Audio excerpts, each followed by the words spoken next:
How are y'all doing today?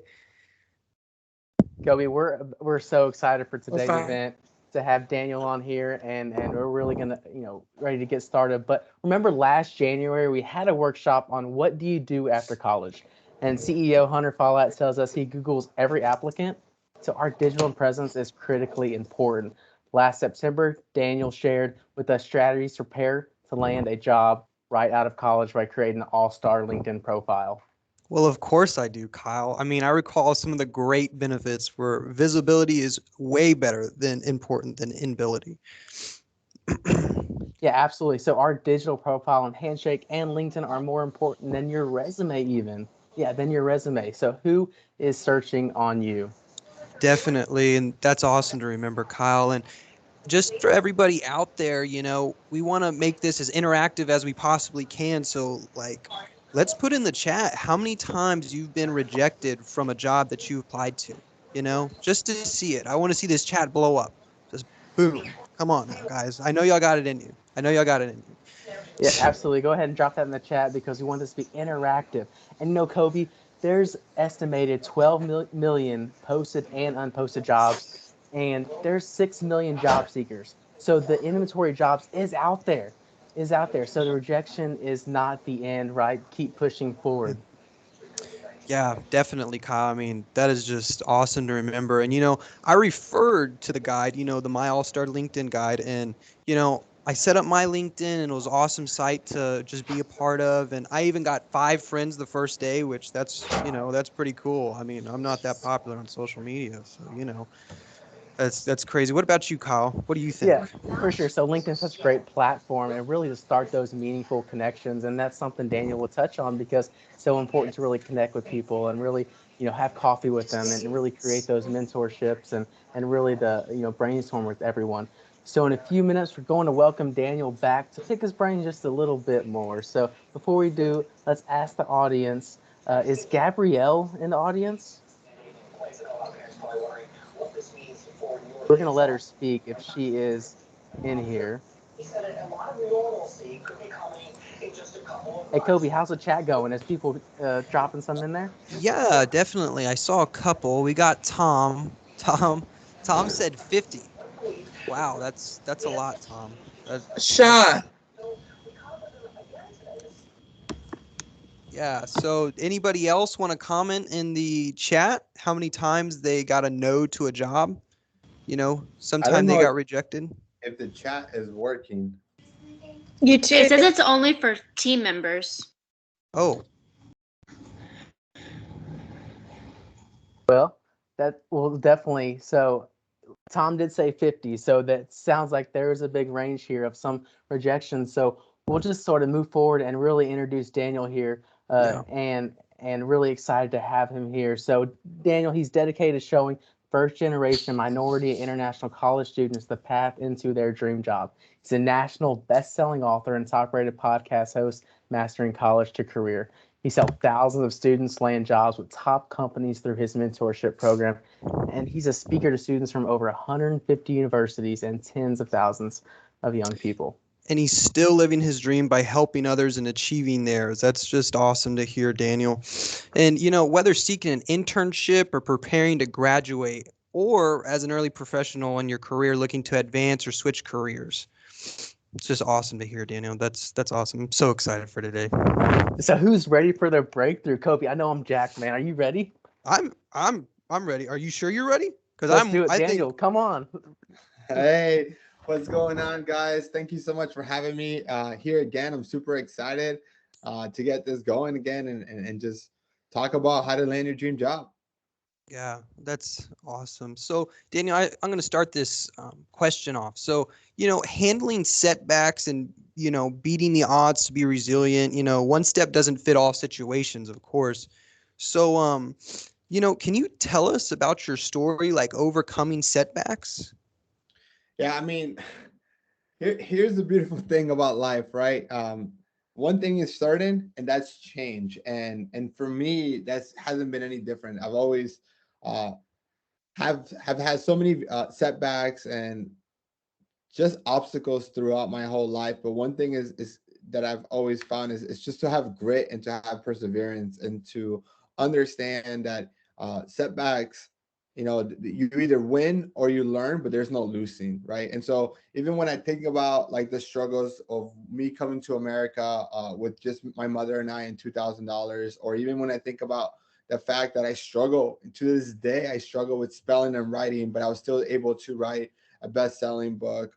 Even just thinking about the struggle of looking for a job after college and not having the best GPA and saying, okay, how do I overcome not having an amazing GPA, a GPA that was below a 3.0, and still be able to get an amazing job opportunity with a Fortune 500 company.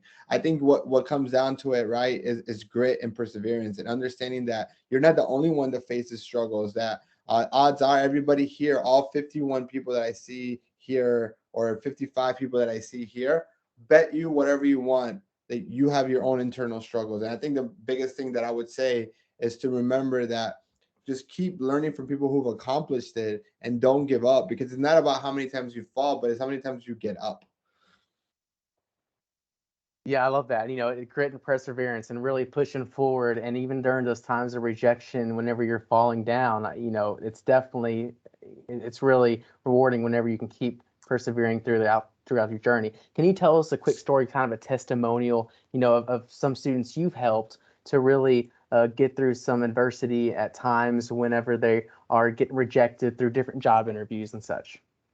Yeah, I want to talk about an example of a student. Her name was actually Daniela. She went to a university in Georgia, and her dream job was to work for Microsoft. And she had applied to the company for over 10 times already, has already been rejected. And the idea here is that she didn't just give up, right? She could have just gave up and said, you know what, like, obviously Microsoft doesn't want me. I continue to get this automatic rejection emails. But the idea is that you continue to push it, right? You continue to not give up. And in this particular example, one of the things I talk a lot about in the job search strategy is that relationships are the true currency in life, and that visibility is more important than ability. And one of those things is that you need to do is find who the decision maker is, who's the manager of the department that you want to go work at. And so Daniela did just that. She found this manager at Microsoft that was manager of the department she had already the last time she had applied to, and she was able to reach out to them on LinkedIn, had a 10-minute conversation, and the manager said, "Hey, Danielle, I'm actually really impressed, by the way how well spoken you are and how driven you are. I would love for you to apply for the role so we can get you to the interview." And Daniela actually goes, "Hey, I've actually already applied for the job, and I've gotten a rejection email." So the manager goes to the system and finds out that the reason why she got rejected was because she didn't have the 3 years of experience that Microsoft was looking for. So in this scenario, the computer system or the applicant tracking system that goes through the resume is realized that Daniela didn't have 3 years of computer science experience. She only had a year and a half, which were her internships, right? Um, so then the manager said, "Well, why don't you take this technical assessment to see if you can do the job?" But she took the assessment and she passed the technical assessment. So she can do the job that she got rejected to. And anybody else, and probably most people who apply for jobs and get an automatic rejection email will say, "You know what? I got rejected. I'm done." Right? But Daniela took the path less traveled by. She reached out to the manager. She was able to overcome the rejection, get the technical assessment, which she passed. That led to her getting the interview, even though she had already been rejected, which led to her now working at Microsoft, right? And that's the kind of stories that happen time to time, to saying, okay, I am not going to accept this rejection, and understand a lot of times we get rejected for many reasons, whether it is we don't match exactly what the system's looking for, or we are the second best candidate. Like, when the beautiful, the crazy thing about job searching is like you get all the way to the final interview and you're still one of 3 or 5 people and they decide to go with somebody else. But it doesn't mean that you weren't qualified, Kyle. It doesn't mean that you weren't good enough. It just means somebody was slightly better. And most people say, "You know what? I got rejected. I'm done." But what if you not done? What if you stayed and build a relationship and 2, 3 weeks later, another job opens up? You're top of the list. But for most of the time, since we give up, we move on and we restart all over when we don't have to start all over. Yeah, definitely. That's such a great story, and just kind of reaching out and being proactive as well, Daniel, is what I'm hearing, and it's really, creating that relationship. So many of our students, are mid-career professionals. Some, they have work, they have families as well as school. So what's really should they be doing whenever they want to switch careers or move up in the industry to create those relationships and really create that momentum? Yeah, I think a mistake that we make is that we think that we should only network when we're looking for a job, right? And if you're a mid-career professional, maybe you're getting a degree right now because you're at a point where you feel like you need that degree to be able to get that promotion or to get those opportunities that you might not be doing without it. And you're like, well, I should just wait to network. I would say network today, right? The idea here is it's going back to the principle that the best way for you to reach any goal is to learn from someone who's done it. So think about and find people who currently have your dream job and start building those relationships. Not when you need the job, but now, today, right? And build genuine relationships about it. Get to know people, find commonality. That way, when you do need a job, when you do need an internship, there is a relationship established and they know what you bring to the table. And that's going to take you much, much further than if you message them a week before you graduate and say, hey, Kyle, I see you have this job. Here's my resume. Would like to introduce myself. And that doesn't work, right? So it's all about building their relationships, being proactive instead of reactive, and focusing on visibility. Yeah, no, that's really awesome to hear, Daniel. And when you're setting yourself up to go for these companies, right? How do you do you have anything that runs through your mind, sort of, I want to target this company, or even like, what company do I target? Yeah, so I think it's important that we have a very strategic way of job searching, right? And I'm gonna just kind of assume here because it's like the most common way people approach the job search is what I called a sniper, like a shotgun approach, right? I'm gonna go to the job boards. Maybe I use Handshake, Indeed, Monster, LinkedIn, and I am applying to every single company that you meet the minimum qualifications for, right? Now, there's a problem with that, and that is the internet has made it really easy for you to apply for jobs, right? If I were to, if you can see the chat and the chat was like working, right? If I were to challenge every single one of you, how many applicate, like I would give $100 bill for the person who can apply to the most jobs in 1 week. How many do you think you can do? Somebody would say 100, 200, 300, 500. It's easy to apply, right? Well, that same reason why it's easy to apply makes it harder to get noticed, right? Because now every time a job is open, companies get an average of 250 applications. Because of that, it becomes really hard to distinguish which one of those 250 applications are actually qualified candidates that really truly want the job and are capable of their job, or people who are just applying just to apply, right? So what we need to do as a candidate, right, is that we need to be strategic in our application and we need to focus on quality over quantity. And we need to be aware of the fact that if a company is hiring, it's because they have a problem they're trying to fix. And they're looking to invest their money and resources on bringing somebody on board that can solve that problem. Now, if I am going to invest in something, I want to make sure that I get my return on investment. And I am less likely to hire a candidate who just applied on my job, who doesn't know anything about me, doesn't know what I do, doesn't even understand the problem, than I am to a candidate that can come to me and say, hey, Daniel, I love what you're doing at Mastering College to Career. I love how you're helping people get jobs. I see that you have a client success manager role available. And here is how I can add value to your team, A, B, and C. That to me makes me extremely confident that that person will be a good return on investment. So the strategy is quality over quantity and to focus on only a handful of companies at a time. That's so good, and it sounds like doing your research as well whenever you're looking for these companies, and creating those meaningful relationships.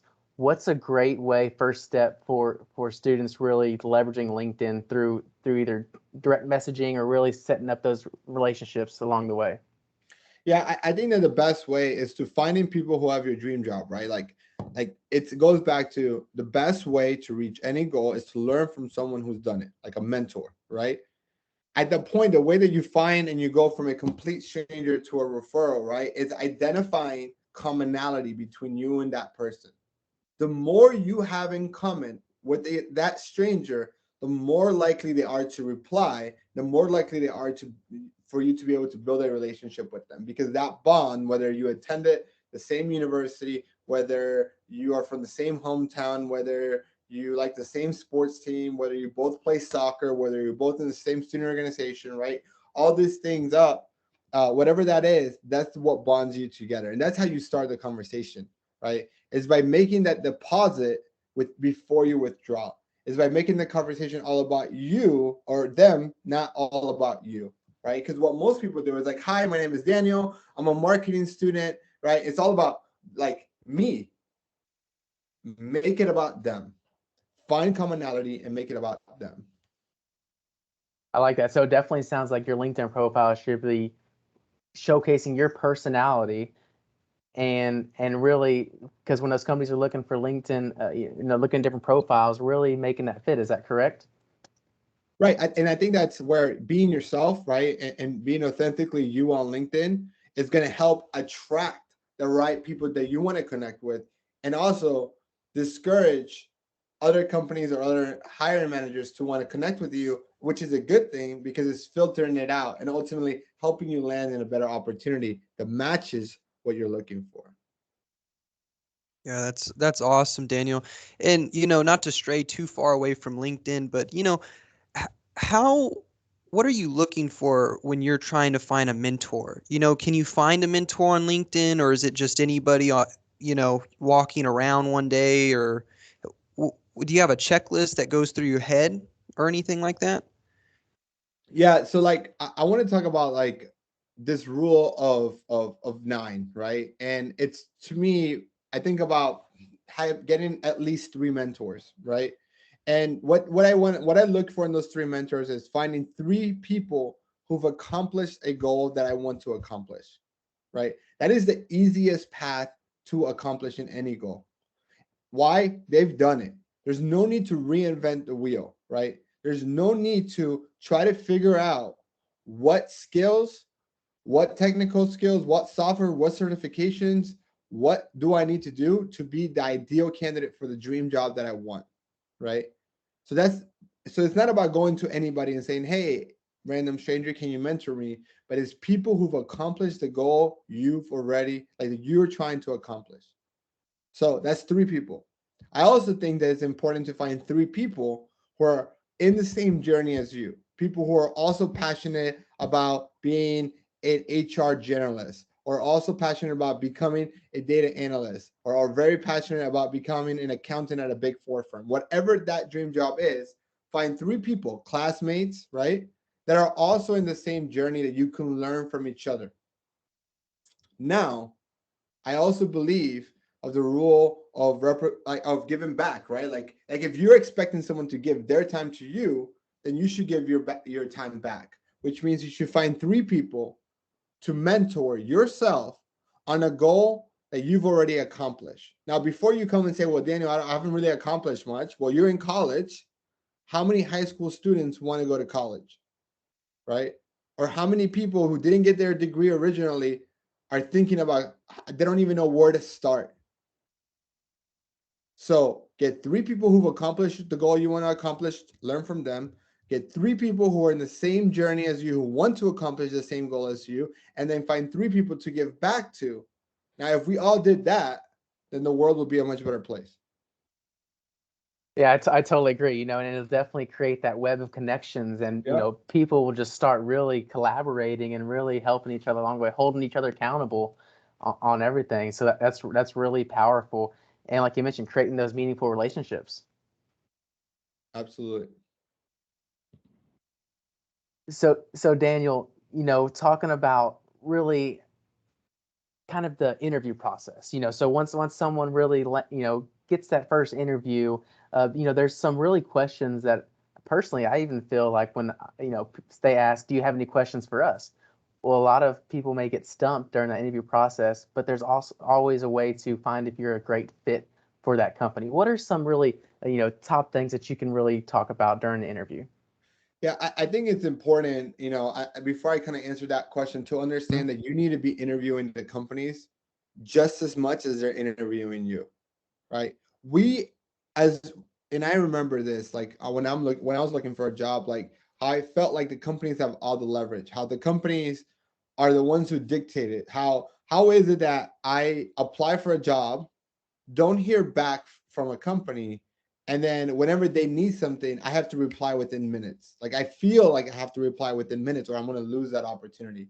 But I just kind of want to just kind of this kind of share, like that's a myth, right? Because I'm telling you, from being a recruiter, being a hiring manager at a Fortune 50 company, and even from being a business owner who I now have 6 employees, right? Like that it couldn't be further away from the truth.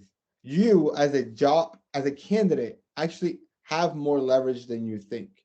Companies need you more than you need them, right?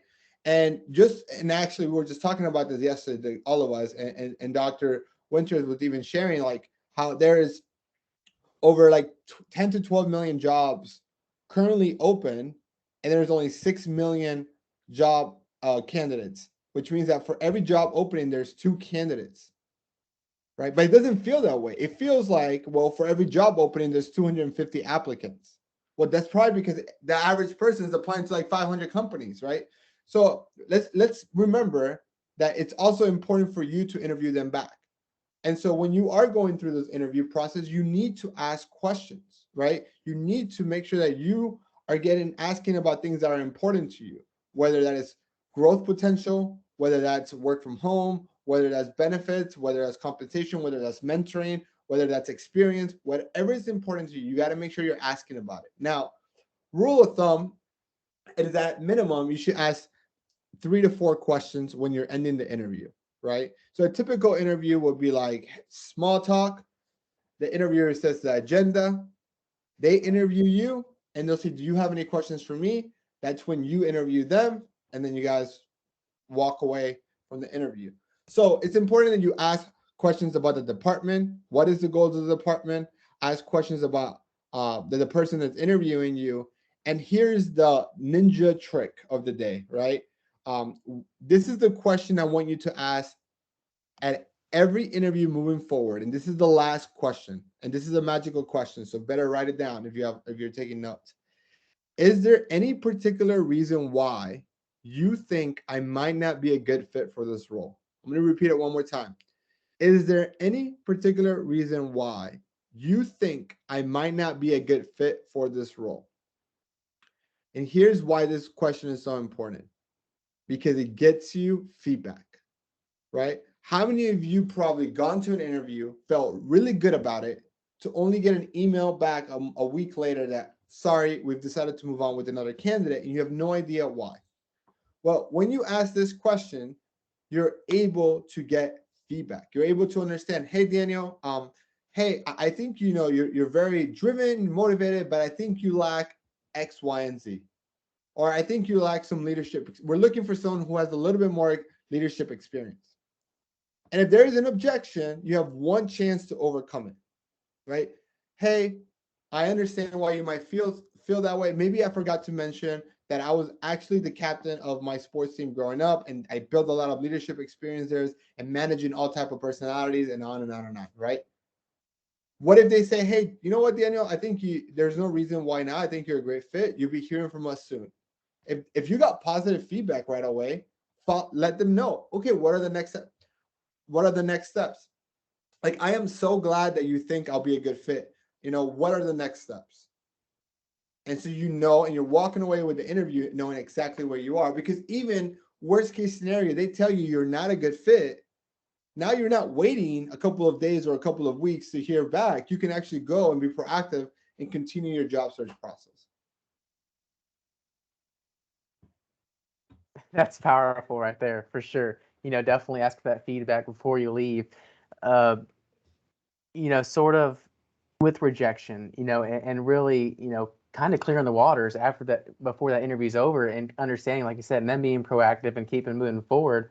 Um, what's some, other ways as far as, building relationships through LinkedIn on whenever you are job searching and having interviews, should you connect with the people who are in that interview table, if you will?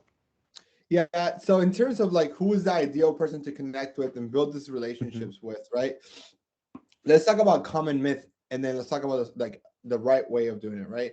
Most of the time, we assume that we should be connecting with recruiters. That recruiters are the ones who will recruit me to go work for the company. And I kind of just want to take a second to kind of explain, generally speaking, how companies hire, right? And it's not the recruiter. It actually starts and ends with the hiring manager. And the hiring manager is just the manager of the department, the person who would be your boss once you do get the job, right? So if I'm the hiring manager and I have a need, whether because there's a headcount in my department or because someone is leaving, they're getting promoted or they're making a lateral move or they've quit for whatever the reason is, I'm the one who sets things in motion to then work with HR to get a recruiter assigned to my role to get that role to be open and to be posted online to get applicants. So it starts with the hiring manager and it ends with the hiring manager. So what does that mean to you as a job seeker? Go to the hiring manager, right? Because odds are you have more in common with them than you have with the recruiter, unless your dream job is to be a recruiter. And so, in terms of prioritizing who you should be connecting with, I would tell you the best person to connect with is the department manager, the person who is the hiring manager, who would be your boss. The second person or second best people to connect with are the people who currently do the job that you're applying for. If you're going for a data analyst, the data analyst, right? The third person is the recruiter. Now, let's say the data analyst as an example. If you're a data analyst and you went to school for business analytics or data analyst or economics, right? Or data science, right? The odds are the people in that department, you probably have more in common with them than you have with the recruiter who probably is a liberal arts major or HR major or a general business major. So that's why I even think it's easier to have conversations with the hiring managers and people in those positions than they are with the recruiters. And they also get a lot less messages because everybody's messaging the recruiter. Yeah, that's some awesome tips, and really making those connections and relationships.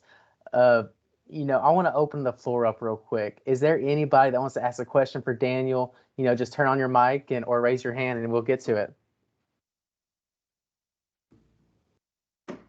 So we've got Amber Walker. Amber Walker, do you want to ask your question, please? Yes, thank you. Hi, Daniel. My name is Amber. I'm just coming back. Actually, this is my second semester to get my bachelor's degree in communications. And I actually work in HR. And I had a quick question about, I know you said you're a recruiter. How do you suggest that we handle like the pre-screen process? Like whatever recruiter calls prior to setting up an interview. Like how do we get past that step? So let me clarify. I did campus recruiting for PepsiCo, but I never actually worked in the HR part. More so, I did a lot of the screening when it was on campus on the career fair side of it, and then on the on-campus interview. So I don't want to give you the wrong answer, because most of my experience comes from more the management training program, the leadership, managing the team, and operations side of it. Perfect. Thank you. Yeah. All right, we also have Stephanie Luna. Stephanie? Hi, everybody. So I am like a fan of this program. I think some of you know me, but thank you again for everything that you guys do. Daniel, so my question really, I think I'm going to ask a question and open up a little bit about my current job situation, if that's okay. Perfect. I'll be super quick. I find myself being that person that helps out others in their job search, but I haven't had that reciprocated to me. And so I'm really battling since the pandemic to find a job where the manager respects me. Like I have had no good direct managers. I am not even like that picky, really. I'm not picky at all, but unfortunately, it's my situation. And I just wanted to know, like, what traits can I look for in a manager as I am interviewing so I can avoid some troubles? Yeah, I mean, this is a really good question. I think it's important that like that you never take a job, and this is like more of a luxury than anything, right? But like that you have to have the ability to interview them, right? Like if you're not having the ability to interview the manager, or in a sense, the manager is interviewing you so that you can ask some questions, then I wouldn't necessarily pick the job. Now, in terms of you, in terms of what you look for a manager can differ a little bit based on how you like to be managed, right? Do you like to be told exactly, like, do you like to be told step by step what to do, or do you like to have the freedom to do it, right? I also think like you can also avoid some of this if you find companies who have good leadership training development programs that are good, like are known for good management. So I would tell you that my experience at PepsiCo was great, right? And they really focus on leadership development for all managers. So odds are, if you have a manager at PepsiCo, they're going to be good, right? I also think that you should look at Glassdoor reviews and have those conversations in terms of what you're looking for. I think you need to understand what your career priorities are, right? So like, is it growth potential? Is it industry specific? Is it the ability to work from home? Is I it think it's compensation?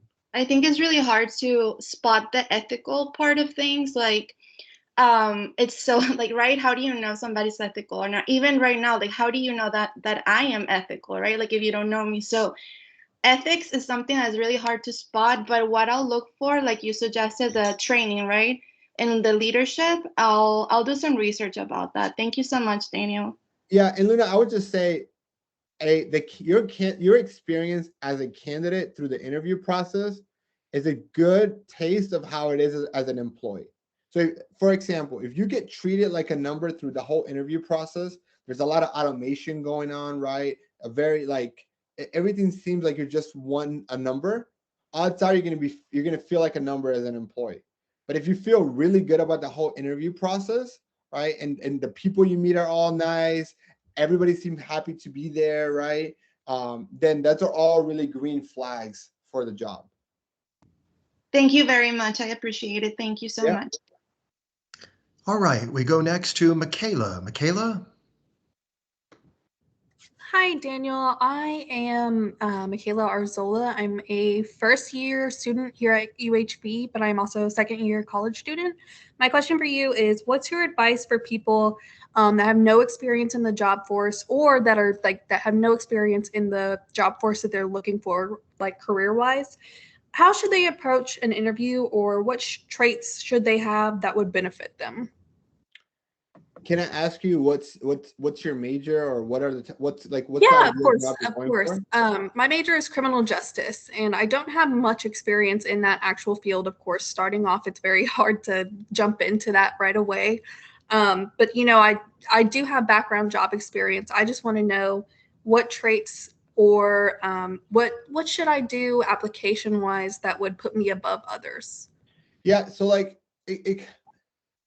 I would tell you, you're not the first and you won't be the last person that goes after a job with no experience, right? That's more common than not. Now, like the example I shared with Daniela, there could be systems in place that might get you harder for your application to get visibility if you're just solely relying on applying online. So the idea here is that you need to work on visibility, right? And the way you do visibility is maybe going through the career fair, or networking on LinkedIn, or networking with criminal justices. Like if there's organizations, or is there meetups, or is there like ability to be more involved, whether it's with the police force, or or the different agencies that you're applying for that you want to go into, Right, right? right. To build those relationships, right? I would tell you, especially when you're going to more level entry roles, companies are looking for more of the potential than they are for like the experience, right? For level entry jobs itself. So it's about how you prove the potential, right? And some of those really great skills to have that are like the intangibles, right? Like the emotional intelligence, the work ethic, the fact that you are like the grit, right? Like those are all the intangible skills that are hard to put on a resume, but if you're able to get to the interview, you can communicate those values. People are willing to give you a shot. Like the reality, we're all born with zero experience. And so like if you're going for some of those starter jobs, there's no reason why they wouldn't be able to give you the shot, but you just have to make sure that you're in the room to be able to get the shot. And that, to me, I found that to be the most difficult part, right? And that's where networking plays a major role. Right. Okay. Thank you. Yeah. All right, we go now to Naz. Naz? Hi, Dr. Wagner. Thank you so much. I'm sorry I have cold, so if you don't understand my question, please let me know. I'll repeat it. During COVID-19, a lot of people lost their jobs, and we know that in education and in healthcare industries, these two industries, frontline workers, they somehow maintain their jobs, and job security is at a higher level in these two professions. So a lot of people who lost their jobs, they started studying to become teachers or healthcare workers, because we know that we won't lose jobs if we are working in these two industries. There may be many more other industries, but a lot of students are now studying to become teachers and stuff.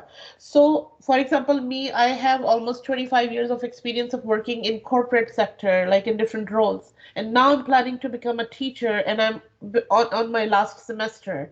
How should I prepare? Because I don't have any references of teaching, particularly in this profession, but I'm passionate about this. About teaching. I always wanted to be a teacher, but because of COVID, I got an opportunity to study and finish my education in education. So I need some guidelines.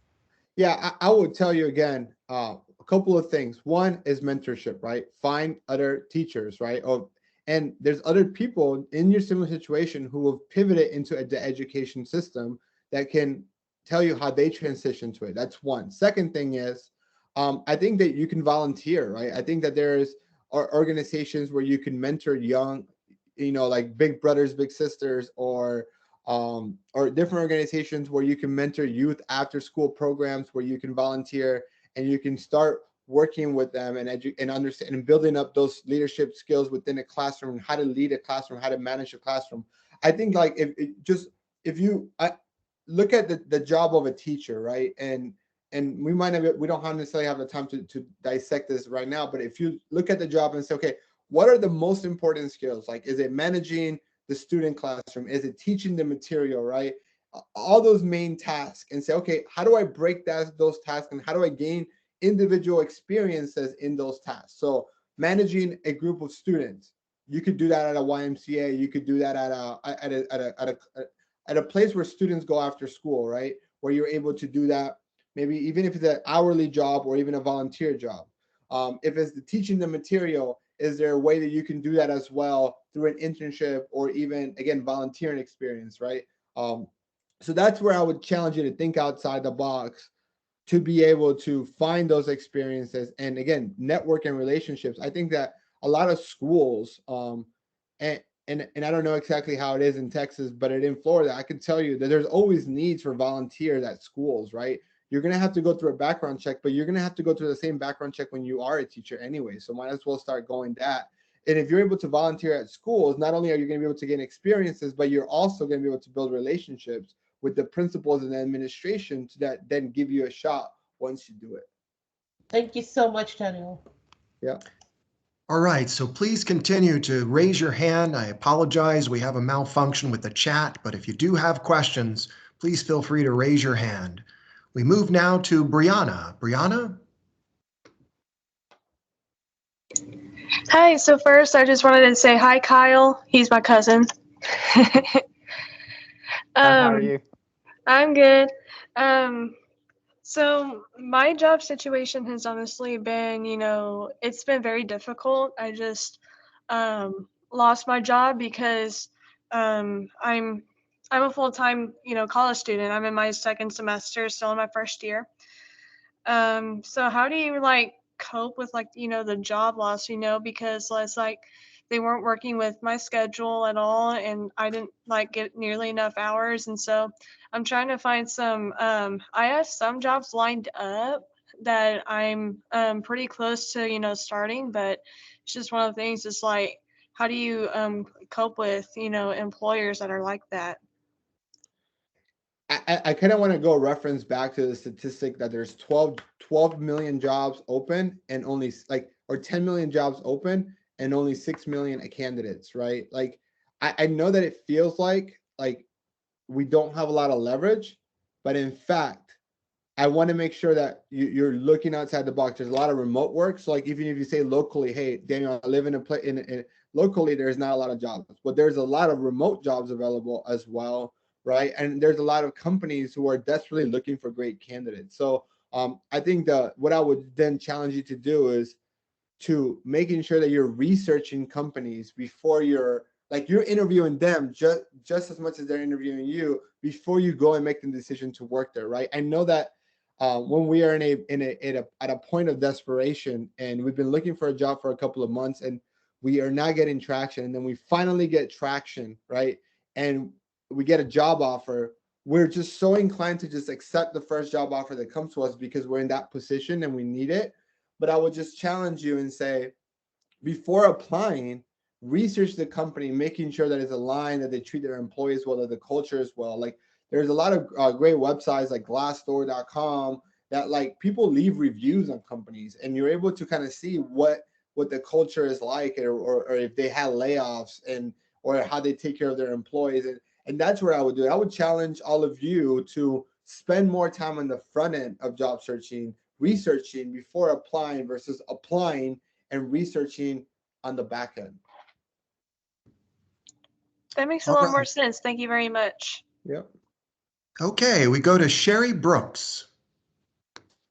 Hello, how y'all doing today? I'm one of your senior students, and what I mean by that, my thing is about resumes. So I have like multiple resumes because some people tell me because I have 30 plus years of experience in the healthcare industry, from the front end to the back end for in the revenue cycle department, that I should have different resumes. I've been retired since January 17th.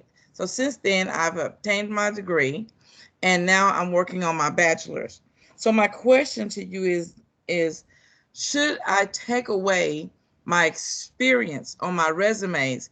And like some people say, I need to lessen the experience because then ageism comes apart in a play in this. So some people want to just say 10 plus years. So if I put 10 plus years in my summary, then sometimes when you go to apply for the job and it asks you farther down, like, what is your experience with this or that?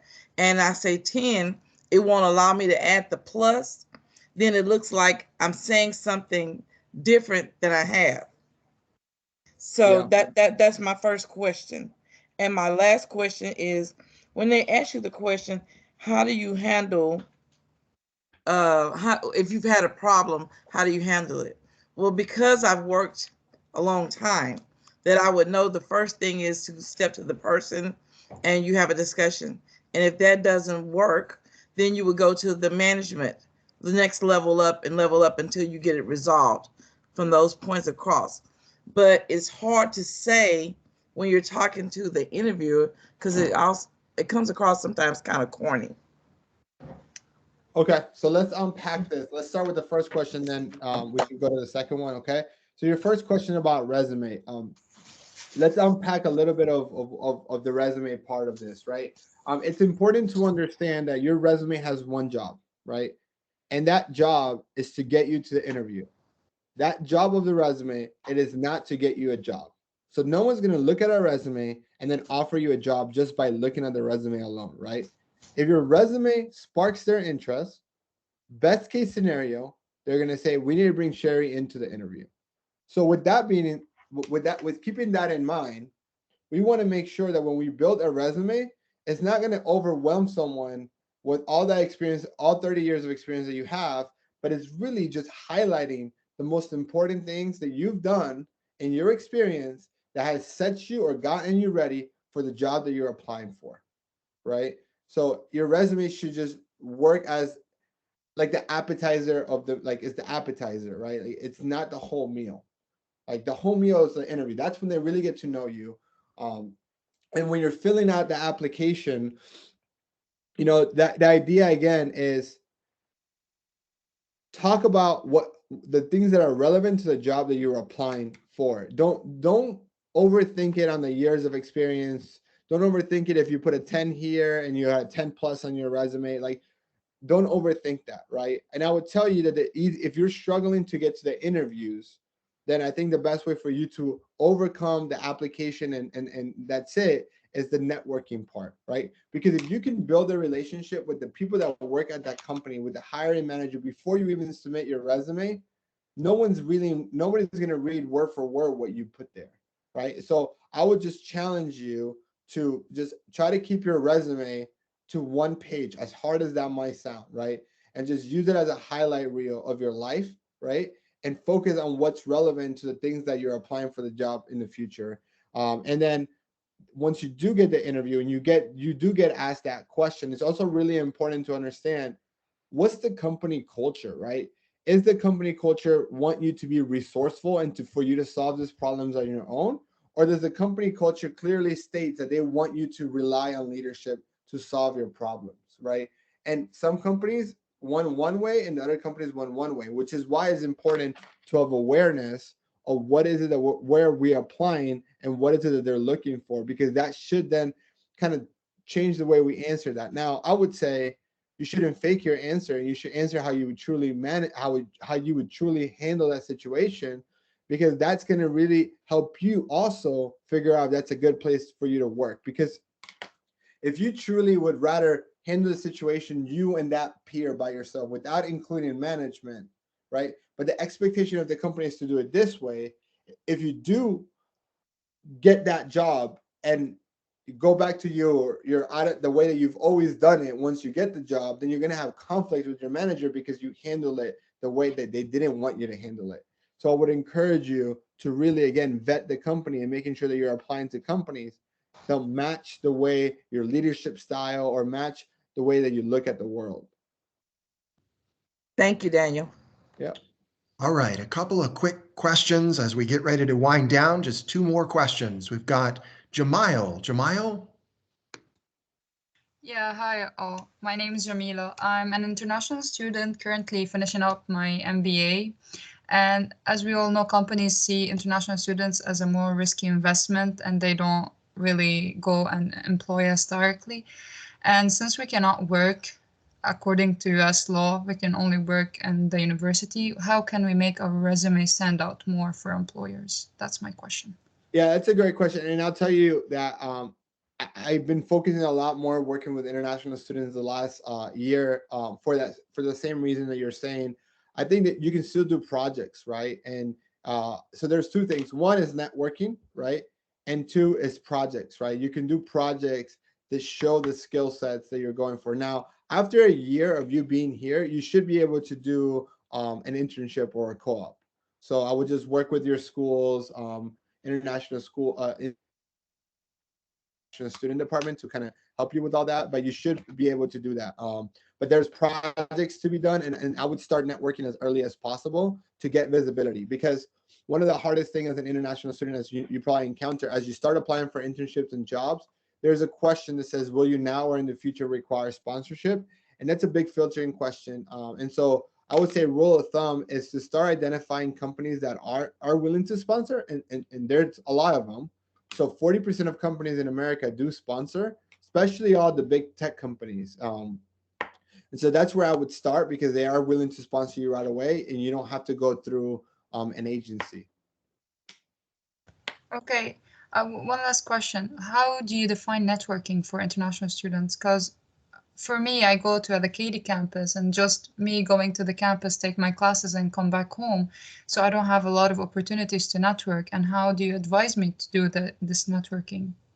Yeah, I would 100% utilize LinkedIn for this, right? And then going and identifying companies that are willing to sponsor you. So I'll give you an example. Amazon, Tesla, the Microsofts of the world, they all sponsor. So let's say that you wanted to do a role with them, and I would then find people, and I would even find ex-international students, people who were in their F1, who now have their H1B, who work for these companies, who know exactly how you feel today. You have that in common. They're going to want to help you and even refer you to the company. Thank you so much. Yeah. Jamila, if I can add, we also have the Business Student Association on campus, and we help the students to network and stuff like that. So you can reach out to me, or really anybody in the organization. We'll be happy to connect you. Okay, so, thank you. I'll send you an email after this. Sounds good. All right, that's what we like to see, making connections. Our last question comes from Christy Henry. Christy? Hi, kind of piggybacking off of some of the other people who want to get jobs that they may not have experience in, jobs where they've been paid. How do hiring managers look at, your extracurriculars? Like say, like for me, I want to be an ombudsman, but I don't have any experience in that yet. So I'm going to school to get my pre-law degree. But I have volunteered at, nursing homes, and, I've been in the hospital, system. So, I mean, do hiring managers really look at these volunteer things, or do they really value your work experience where you actually got paid for doing something? Yeah, that's tough because it really depends on the hiring manager and how that person perceives that experience. As now, there's things that we can do to make it easier for them to value that experience, and that's by clearly communicating the transferable skills that come along with those, right? Like, what are some of those transferable skills that you learn at a nursing home or in the healthcare system that translate to the job that you want, right? And the more you can communicate that in a quantifiable way, the easier it is for someone that just reading your resume or is interviewing you to see the value and count those experience as relevant work experience. So it's about really identifying the soft and technical skills that are required for the job that you're applying for, and how you can utilize your past experiences and say, here's how I translated to this. Here's how working at a nursing home has helped me with X, Y, and Z, which is needed in this job that I'm applying for. Okay, thank you so much. Yeah. All right, some really outstanding questions. I want to thank all of you so much for those questions. If you still have some questions for Daniel, we'll have his contact information in the chat, and I know he'll be more than happy to follow up with you. But I'm going to now turn it back to Kyle and Kobe. Wow, thank you so much, Daniel, providing such a great insight and really personal insight for everyone who asked those questions. So I really appreciate your time and really all the tips that you gave out today. Yeah, that was awesome, Daniel. Thank you. Kobe, my takeaways here is grit and perseverance, right? Visibility is more important than ability. And it's all about starting today, networking, creating those relationships to really create that momentum moving forward. What did you get out today, Kobe? Yeah, networking. That was huge for me. I just never really thought about it as much as, in the light that it is and now. So, me sort of, thinking about all this networking, it sort of, reminded me of something. And it's a new program we're starting here at UHV. And, my good friend, Woodrow Wagner, and my mentor, honestly, if I'm being totally honest, is in charge of this program and starting it. So I'm going to introduce him so he can sort of talk about it a little bit. Well, thank you so much, Kobe. And we are very, very excited here at UHV that, as Kobe said, starting a new program that really talks about a lot of the things that we mentioned today. And it's an opportunity for you to match with a mentor. Now, there's several different facets of this. Certainly, there's the opportunity to match with mentors who are what we call peer mentors, people like Kobe, where he's somebody at UHV, he's a student who goes through some of the same things you're going to, and you can certainly sit down and talk with him about things. But we also want to provide the opportunity for you to meet with local community and business leaders, to sit down with them and get some mentorship from them. So this kind of came up already about whether you're in Katy, whether you're at the Victoria campus, how do you do that? Well, we're trying to make this process easier for you, right? We're trying to identify specific people, industry leaders, community leaders, business professionals who are willing to just sit down and have a chat with you. We're not talking about anything as formal as an internship. It might just be a cup of coffee. It might be a phone call, but then that might lead to something else like an internship or perhaps a part-time or full-time job. So please know that we're in the process of building a reservoir of fantastic professionals, some of which you've seen before, like Rosie and Don here at UHV.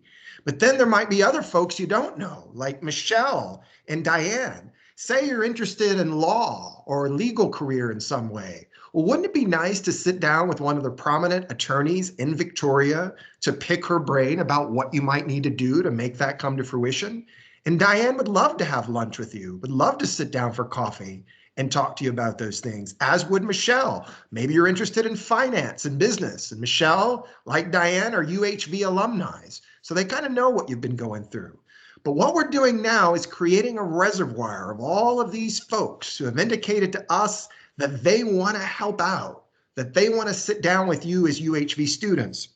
Some of them are in Victoria, some of them are in the Katy area, and we keep growing and expanding. And there's Daniel himself, right? As we go. Maybe you're interested in doing criminal justice or law. We have Thomas Gush, the city attorney of the city of Victoria, who is more than happy to sit down. We have municipal judge Vanessa Heinold, who would love to sit down with you. So we're growing and expanding. And you see we have UHV students and UHV alumni like Kyle, who's now a financial services representative, who would love to sit down with you. And then other familiar faces. Some of you have gotten to meet Christopher McDonald, who works at UHV, or Terry Moten, who's now at M. Roberts Media. But what we're building here, I think, is something very, very exciting. And the idea is that you'll be able to go to a website and click on a mentor, and then that will send them a notification, and the two of you can sit down for coffee or for a chat. And again, just something very simple that I think we can do to kind of help you in that networking process. So I'm very excited about this. If you want more information, I'll put my email in the chat, but there it is. We're also building a web link, and you can kind of see that's in the process of being built, so you can check that out as well. But thank you so much, Kyle and Kobe, for giving me the chance to talk about this, and I look forward to hearing from all of y'all soon. Thank you. Yeah, thank you, Woodrow. Really excited about this and really moving forward to helping a lot of the students along the way, because it's so powerful and so important to really have a mentor to just, guide them along the way and create those connections. So thank you so much, Woodrow. Yeah, that's an awesome. So guys, don't forget, career services are also here for you. So they have a lot of events coming up at UHV and at the Katy campus and on Microsoft Teams. So look forward to those different calendar events they have. February 11th, they have a U.S. Secret Service information session. February 15th, coffee and career chat. March 22nd, coffee and career chat, and also another one on April 19th. So really look into those events, because those are really going to be great networking. And then Kobe, why don't you tell them how they can fill out the survey? Yeah, there should be a survey code that appears either in the chat or up on our screen pretty soon. And pretty much you scan it with your phone on your camera, and you're going to I think it's a Microsoft Teams page, if I'm not mistaken. You just fill out how we did and what sort of you want to see in the future. We love hearing from you guys, and, this is the reason we do this program. So super excited for future events. So. Yeah, absolutely. Really good. So our next ones, don't forget, is March 8th from 4 to 5 p.m. Jeff Traylor. He's going to be providing some leadership insights from one of the nation's top college football coaches. So really excited for that next event as well. March 8th, don't forget. And then we also have sort of our other lineups here throughout the semester in April and then in May. So we look forward to y'all. Thank y'all so much for your time, and really just push through, grit and perseverance. And thank you so much again, Daniel. Thank you, Daniel. All right, we'll see everybody later. Thank you for coming. You got this. Thanks, Thank you. Awesome. Thank you. Thank you. Thank you.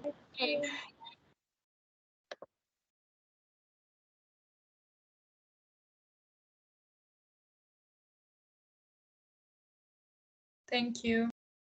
Thank you, Kobe. So we will get the form in the email, the survey. Yes, it's either, if not, I will talk to them and we will email it to you if you have not received it yet. Oh, it's actually right there. The QR code was just right there. If you scan it with your phone, if you just, go to your camera app and scan it with your phone, it should go to a Microsoft Teams link or an evaluation sheet, and then you just fill it out and submit it, okay? Okay, thank you. Yes, ma'am.